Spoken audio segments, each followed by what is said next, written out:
The Lakers went over 7 minutes without a bucket in the first half, but they battled through it, and they are down just 4 points at halftime. Welcome on in. I'm Taylor Rooks with Dirk, Steve, BG, and UD.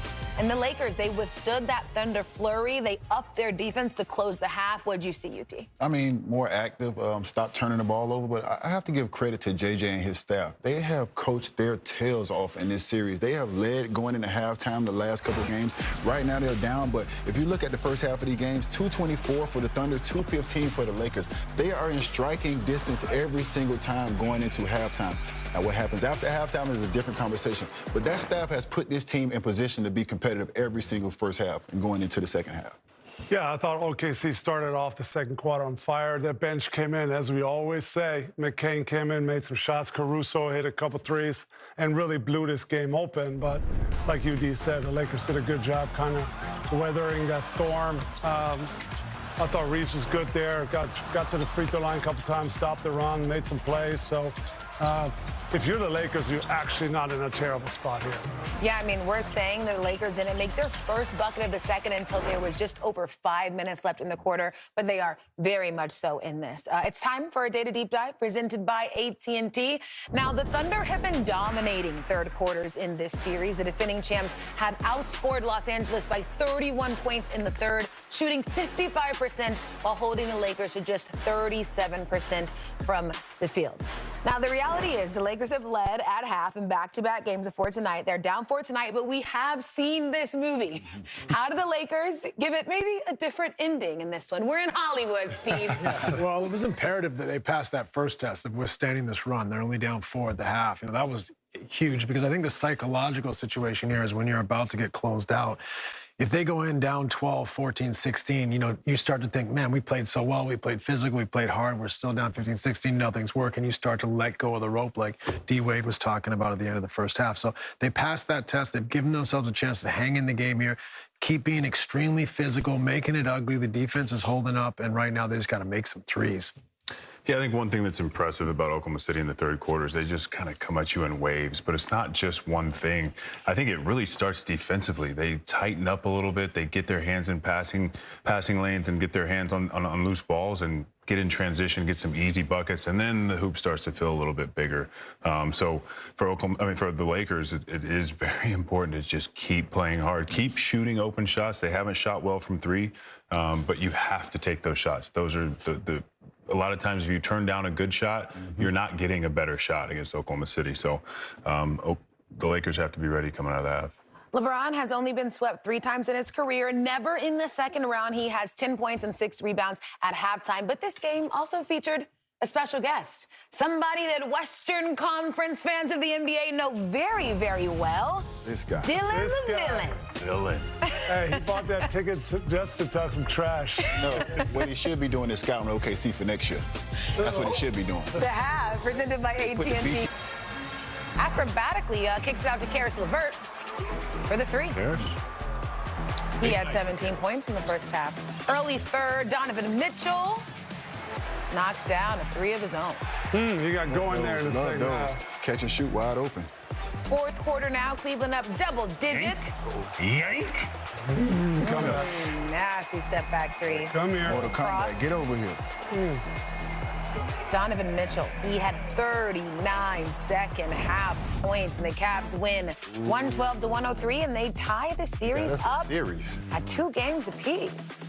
And big games there from Donovan. Looks like a good showing there from James Harden. Is this about what you expected from the Cavs to really be able to turn it up when they went home? Yeah, I mean, this is what we've been hoping for, and they've been so hot and cold. On the road, they look like a completely different team, but it is great to see them come home and get 2 wins. I mean, like UD said, we got a series now, 3-game series going back to Detroit. So if you're Cleveland, you're hoping that you can carry some of this momentum back to Detroit. And for Detroit, just bounce back, you know, hanging your hat on what's gotten you here to this point. And so much of Detroit has been about what the other guys can do. If you look at 2 games ago, that the other guys were able to step up and K was able to finish. The other guys just weren't able to get it done. Duncan didn't have a good game. Tobias has been good all series and last series. Jenkins didn't get it going, but LeVert got it going, but the others just didn't step up tonight. And for Cleveland, as great as Donovan was, I really love to see what Evan Mobley was able to do. He's the guy who I think needs to dominate that Tobias Harris matchup. I understand what Tobias does offensively, but sometimes your best defense on a guy is offense. Go at him. Yep. Cavs 5-0 at home in the playoffs, 0-5 on the road.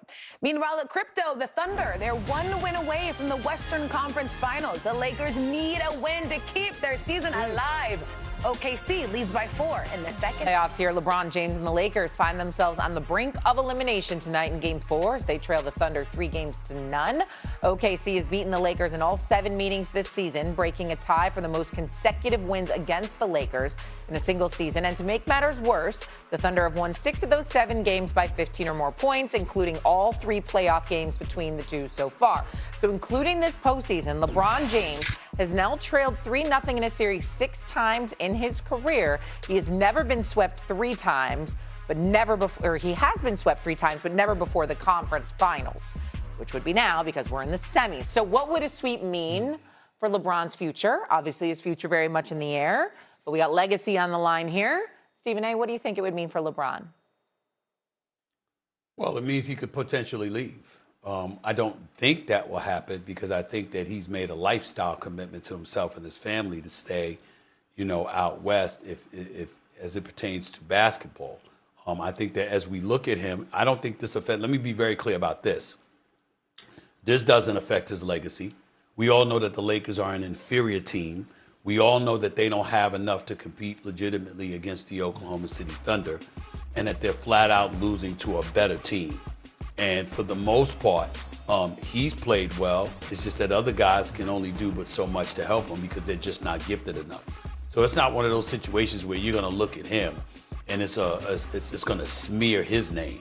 But I will say that if you are LeBron and the Lakers have made sure they've made it clear, this is Luka's team.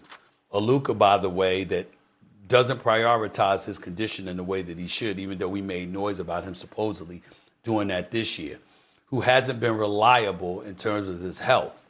And you're LeBron and you're looking towards your future, and winning is the priority, not just being comfortable in Southern California, then you go back to Cleveland. You look at what they have there, and you can imagine, he's deified in that part as well as he should be. And it's either Cleveland or New York, because he can go anywhere he wants to because he's an unrestricted free agent and you don't have to trade any assets for him. To me, as far as I'm concerned, it's either back home to Cleveland, to retire, or he could go to New York City where he'd probably put another $500 million in his pocket if he were playing in Gotham City with representing the Knicks brand. It's one of the two, rather than stay in L.A. because they clearly have hinted towards desiring to move in a different direction, because even if he were to stay, everybody's talking about there's no way we can pay him the $52 million he's getting paid now, and this is Luka's team, and AR's got to be re-signed and all of that stuff. It is possible that LeBron might be saying, hey, look, we ain't going to win here anyway, not with the powers that be out west with Minnesota, San Antonio, and Oklahoma City to have to go through.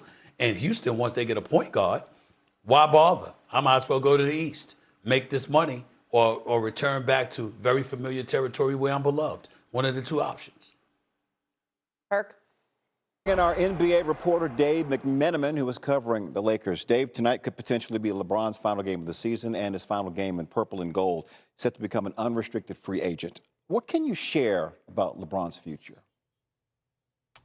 Jay, I asked LeBron after Game 3, when you're facing an elimination game coming up, is there any acknowledgement from you and your teammates that this could be the last time this group has a chance to play with one another? They said, nope, we don't talk about it. We focus at the task at hand, which is obviously trying to extend this series by getting one win. Now, speaking to sources close to LeBron James all season long, they have insisted to me that LeBron has not figured out what he wants to do beyond this season. It starts with whether he wants to play, period. I would say that all the clues, basically from the All-Star game onward, is that he will continue to play NBA basketball. But will it be in Los Angeles? Tim Bontemps and I wrote a story about 6 weeks ago laying out all the options. there's 5 or 6 teams you could viably see him going to next year. The Lakers, if they are swept here, will have to convince LeBron, I would say, on some level, that we have a plan in place here for you to come back and compete for a championship. Because Shams Charania had Rich Paul tell him last June when LeBron opted in that at this stage of his career, that is the number one thing that is guiding his decisions, being able to compete for a championship in whatever time is left of his career. LeBron's 8 years as a Laker, by the way, the longest continuous stretch with any one team. Go back to what you were just saying. Dig into what conversations you think could happen internally if after a possible, what looks like it's going to be an early playoff exit for LeBron and the Lakers.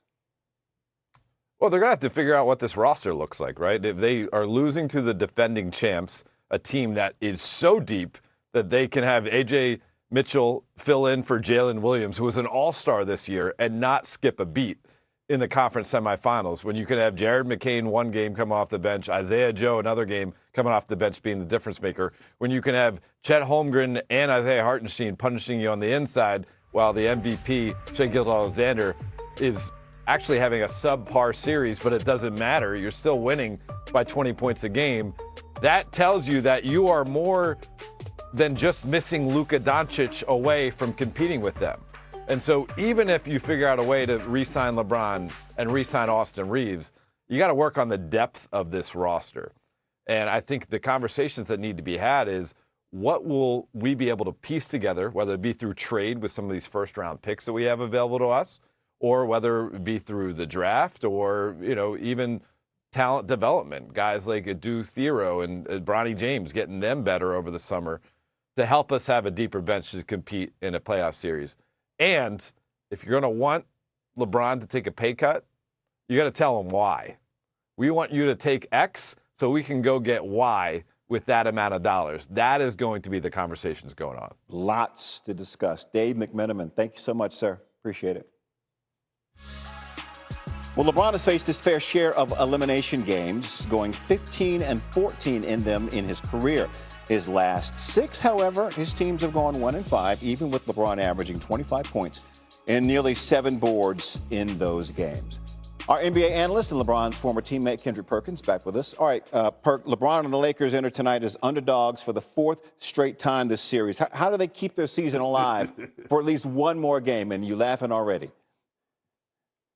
Well, I mean, because as expected, they came into this game as the underdogs. Yeah. I mean, because, look, they just don't have enough.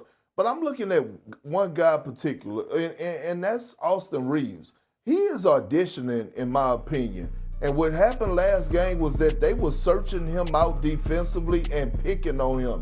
He has not had an Austin Reaves-type moment to show the Lakers that, hey, our future is extremely bright if we build around you and Luka Doncic. And so if I'm Austin Reaves, look, I want him to get paid, but we know in a market like LA, it's all about championships and nothing else, no in between. And so when I'm looking at what he's displaying, offensively, he's crying, he's having trouble with OKC athleticism, and I want Austin Reaves to do well, but damn it, what he's been displaying throughout the course of this postseason, if I'm the Lakers, I got to rethink things and say, hey, man, is this really a guy that I'm going to invest max money into to play alongside Luka that's going to take me to the promised land? My answer is no. He did have a career-high 9 assists, but he turned the ball over 5 times. That wasn't good. So, yeah, he's got to show something. So he had 4 assists. Yeah, so yeah.